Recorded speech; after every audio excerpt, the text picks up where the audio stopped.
Welcome aspirants. So continuing with the new pattern, that is engineering aptitude. Now we'll be dealing with our third topic. This is basics of project management. Okay, it is a very important topic. आपको service में जाने से पहले preparation के लिए भी और आने के बाद भी for working and all those things, this will be required. So first of all, what is a project? It is a very basic question. Project is a temporary endeavor to create a unique product or service. Temporary और unique keyword है. Project कभी शुरू होगा और कभी ख़त्म होगा. It cannot be indefinitely can go on for infinite period of time. ठीक है, साइन वेव या कॉस वेव नहीं है ये. So it is temporary, कभी शुरू होगा कभी ख़त्म होगा. To create a unique product or service. Example, building a road. कभी शुरू होगी, takes a finite amount of time, कभी ख़त्म होगी बनना, and produces a unique product. There is another concept called operations. What is the difference between project and operations? Operations are repetitive, बार बार हर बार सालाना. ठीक है, like example generating bills every month and broadcasting news daily. These are operations. Where is project is temporary, operations are repetitive, बार बार. Now coming to the main topic, project management. Project management के various aspects क्या हैं, किन चीज़ों को आपको manage करना है, कैसे आपको प्रोजेक्ट मैनेज करना है. Suppose you have to build you are involve in a project of building a hydro electric dam और अ बिल्डिंग और अ सीवेज ट्रीटमेंट प्लांट और something else. So first step is initiating. किसी की need arise होगी कि हमको ये करवाना है, हमको ये चाहिए. First is initiating. Second is planning that thing. ठीक है. Third is execution, executing that thing. Fourth is monitoring that thing, कि वो मतलब जो एग्जीक्यूट हुआ है वो सही से काम कर रहा है कि नहीं कर रहा है. And fifth is closing that thing. After monitoring, after sufficient test and evaluation, the project will be closed. Okay. So अब ये सारे एस्पेक्ट्स जो हैं ये इंडिपेंडेंट, ऐसा नहीं है कि पूरे सारे रिसोर्सेज आपको अवेलेबल हैं एज इंजीनियरिंग अथॉरिटी और आप कुछ भी कर सकते हैं. There are constraints on in each and every stage. हर स्टेज पे आपको कॉन्स्ट्रेंट्स मिलेंगे. ठीक है, लाइक स्कोप, शेड्यूल, इस समय में इतना काम हो जाना चाहिए, फिर इस समय में इतना काम हो जाना चाहिए. Then there is quality. जो प्रोडक्ट आप बना रहे हैं, जो प्रोजेक्ट डेवलप कर रहे हैं, उसमें क्वालिटी होनी चाहिए. रिसोर्सेज, फाइनेंशियल रिसोर्सेज कभी हो सकता है कम हो, या कभी हो सकता है उस पर कुछ कॉन्स्ट्रेंट्स हों, आप मतलब उतना नहीं खर्च कर सकते. सो रिसोर्सेज की भी कॉन्स्ट्रेंट रहती है. कस्टमर सेटिस्फैक्शन, हो सकता है जो एंड प्रोडक्ट निकले वो कस्टमर सेटिस्फैक्शन से कुछ अलग हो. Then there is risk. Risk is always involve, whether in life और in project, it is involve everywhere. So these are the constraints. All these components of project management and these constraints, they are intertwined.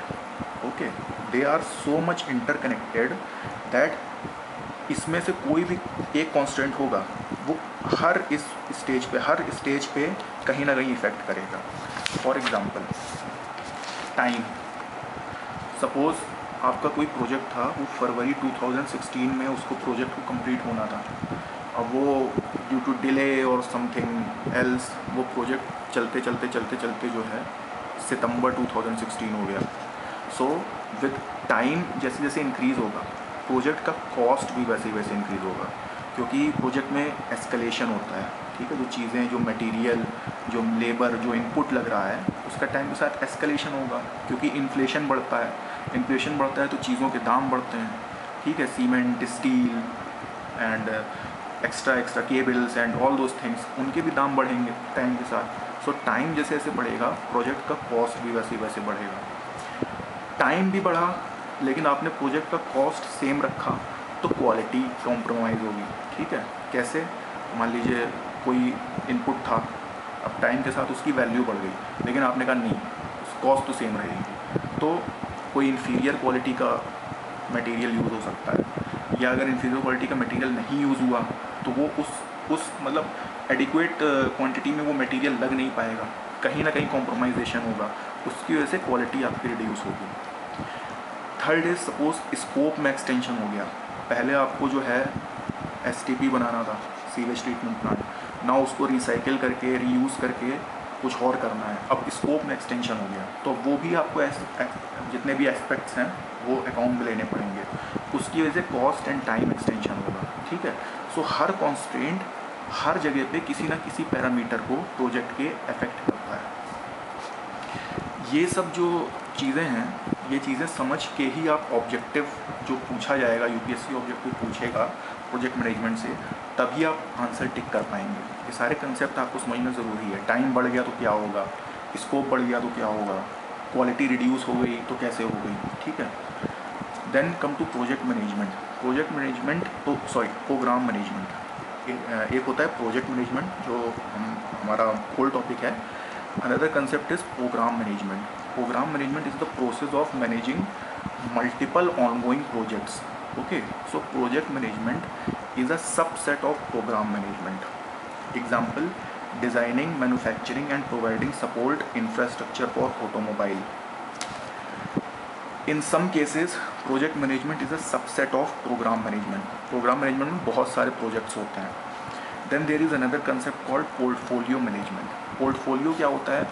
Collection of projects, programs, sub portfolios and operations that are group together to facilitate effective management of that work.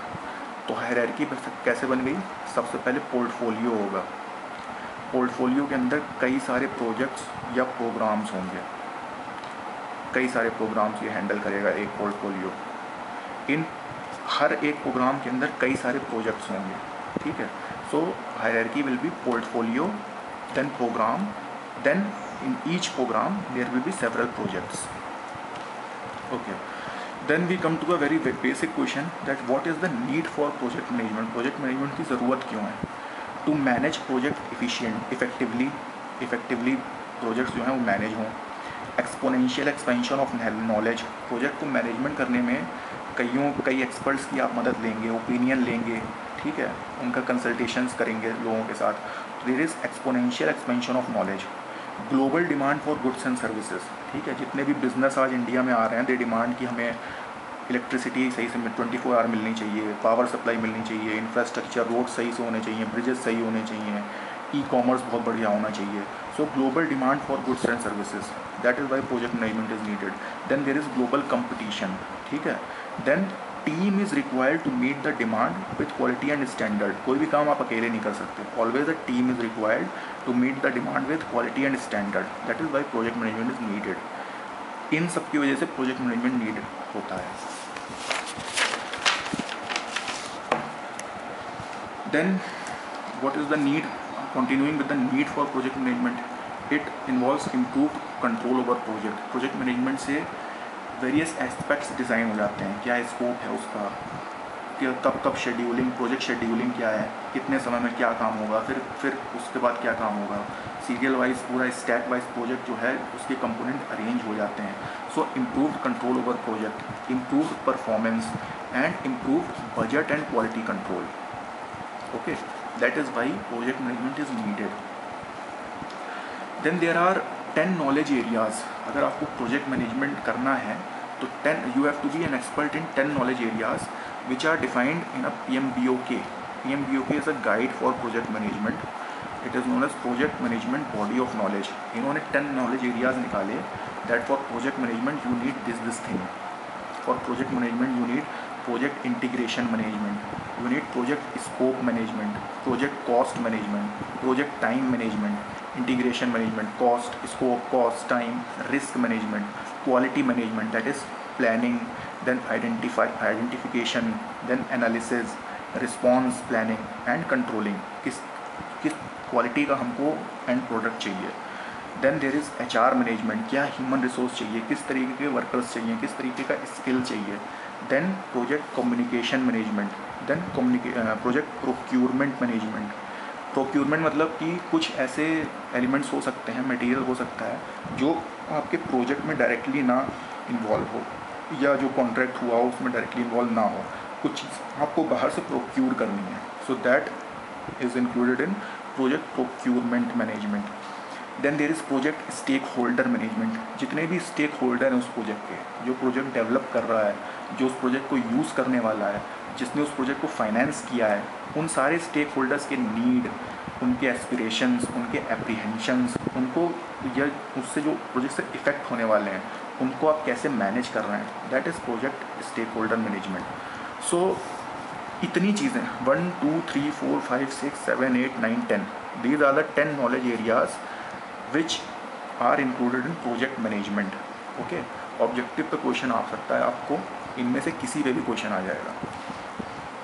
Late us start with project integration management. Let us take a question, a planning method which provides details of work to accomplish but also provides some preliminary description of work to be done in later phases is called, मतलब planning method जिसमें शुरुआत में आपको broader contours define कर दिया गया कि मोटा मोटी ये काम आपको करना है, बट एज द प्रोजेक्ट जो है प्रोसीड हुआ, कुछ माइनर वर्क्स ऐसे थे कि उन वर्क्स को एग्जीक्यूट करने से जस्ट पहले आपको बताया गया कि इसका स्कोप क्या है। ठीक है, so what is this process called, whether it is called expert judgement, whether it is called rolling wave, whether it is called as strategic or whether it is called operational, it is called a rolling wave.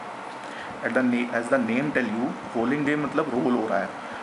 Project start होने पे आपको बड़ा बड़ा contour पता चल गया कि मुझे 500 मेगावाट का पावर प्लांट लगवाना है। अब उसके बाद जैसे जैसे प्रोजेक्ट आगे बढ़ता गया तो कुछ माइनर वर्क्स ऐसे थे जिनके एग्जीक्यूशन से जस्ट पहले उसका कंटूर डिफाइन किया गया। ठीक है, so that is known as the rolling wave. So project integration is the area that entails processes and activities that define, combine, unify and coordinate processes and project activities। मतलब जितनी भी project activities हैं उनको combine करना, unify करना और coordinate करना। जितने स्टेक होल्डर्स हैं, उस प्रोजेक्ट का क्या स्कोप है, उस प्रोजेक्ट में कौन कौन इन्वॉल्व है, उस सबको कोऑर्डिनेशन की एक्टिविटी को प्रोजेक्ट इंटीग्रेशन कहते हैं। सारे प्रोजेक्ट्स के जितने भी टुकड़े हैं, जितने भी पार्ट हैं, उनको आपस में कोऑर्डिनेट करवाना, यूनिफाई करवाना, कंबाइन करवाना, that is project integration. Let us take another question, when integration is used under project management it includes all of the following activities except unification, consolidation, communication, review. जैसे मैंने आपको बताया project integration में क्या है, projects के different parts को combine करना, सो यूनिफिकेशन इज इन्वॉल्व, कंसोलिडेट करना, consolidation is also involve, communication, her component को कम्युनिकेशन चेन में लाना, उनसे कम्युनिकेट करना, व्हाट इज़ योर रिक्वायरमेंट, इसकी रिक्वायरमेंट इसको बताना, इसकी रिक्वायरमेंट इसको बताना, तो coordinate among the different parts, so communication is also involve, but review is not involve. ठीक है, रिव्यू मतलब तो रिव्यू तो बहुत बाद में आएगा प्रोजेक्ट के। सो प्रोजेक्ट इंटीग्रेशन में ये सब इन्वॉल्व होते हैं, बट रिव्यू इन्वॉल्व नहीं होता है। बेसिकली आप प्रोजेक्ट इंटीग्रेशन की डेफिनेशन याद रखिएगा, define, combine, unify and coordinate. Then we come to project scope. What is project scope? Project scope is processes required to ensure that the project includes all the work required and only the work required to complete the project successfully. क्या work required है और सिर्फ क्या work required है किसी project को complete करने में। ठीक है, projects includes all the work required, क्या क्या वर्क रिक्वायर है किसी प्रोजेक्ट को कंप्लीट करने में, और सिर्फ वही वर्क रिक्वायर्ड हो। मतलब ऐसा नहीं है कि आपको मान लीजिए कोई पावर प्लांट बिल्ड करना है तो आपको 10 तरीके के वर्क्स रिक्वायर्ड हैं, तो केवल ये 10 तरीके के वर्क्स ही स्कोप में होंगे। ऐसा नहीं है कि कोई 11वां वर्क भी आप स्कोप में ले आएँ, that is not scoping, that is beyond the project scope. So processes required to ensure that project includes all the work required and only the work required to complete the project successfully. Now let us take a question. Project scope A is of concern only at the start of project.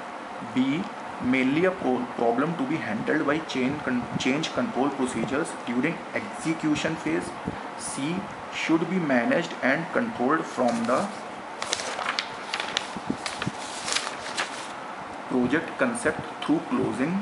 D, usually not a problem after the contract or other documents authorizing the project has been approved. इसमें आपसे project scope पूछ रहा है, क्या होता है. First, it is of the concern only at the start of the project. Wrong, क्योंकि इसमें सारा वर्क इन्वॉल्व होता है. इसमें it includes all the work required right from the initiation up to the closing of the project. So only at the start of project wrong है. Mainly a problem to be handled by change control procedures during execution phase, again wrong. Start से end तक कितना work required है पूरा scope में होता है. Should be managed and controlled from the project concept through closing. Yes, this sounds like correct. Then D is usually not a problem after the contract or other documents authorizing the project has been approved. No. So the correct option is C, that it has to see, scope has to see start from the starting point up to the closing point. That is scope. Then there are sub terms related to project scope, like scope statement. It furnishes the basis for clearly defined acceptance criteria. मतलब scope आपने project का define कर दिया, तो अब उसका acceptance criteria क्या होगा, क्या उसके पैरामीटर एक्सेप्ट किए जाएंगे, वो डिफाइन हो गया. क्लियरली उसका बेसिस डिफाइन हो गया कि हमको ये मिलेगा, हमको ये बिजली मिलेगी, हमको इससे पानी भी मिलेगा, हमको ये भी मिलेगा. सो स्कोप स्टेटमेंट ने ये डिफाइन कर दिया. Then there is a concept called scope baseline. Scope baseline is a summary description of project's original content and end product. जो पहले हमने स्कोप डिफाइन किया था, जो एट द बिगिनिंग हमने डिफाइन किया था कि ये चीज़ें होंगी, और जो एंड प्रोडक्ट मिला उसके बीच में क्या डिफरेंस है, कि उसका डिस्क्रिप्शन देता है scope baseline. Okay. Then there is a concept called collect requirements. Collect requirements is process of determining, documenting and managing stakeholders needs and requirements to meet project objectives. जो different stakeholders हैं, जो user हैं उस project के, उनको उनका जो needs है उसको documentation करना, उसको manage करना, ताकि जो प्रोजेक्ट के objectives हैं, जो end goal है वो achieve हो जाए. That is collect requirements. So we have completed up to project scope, that is integration and scope is completed. Then third part we will take in the next video. So basics of project management एक part में complete नहीं हो पाया, इसका अभी दूसरा part भी मुझे बनाना पड़ेगा. So I will take it further. I hope you enjoyed the video. Thank you very much.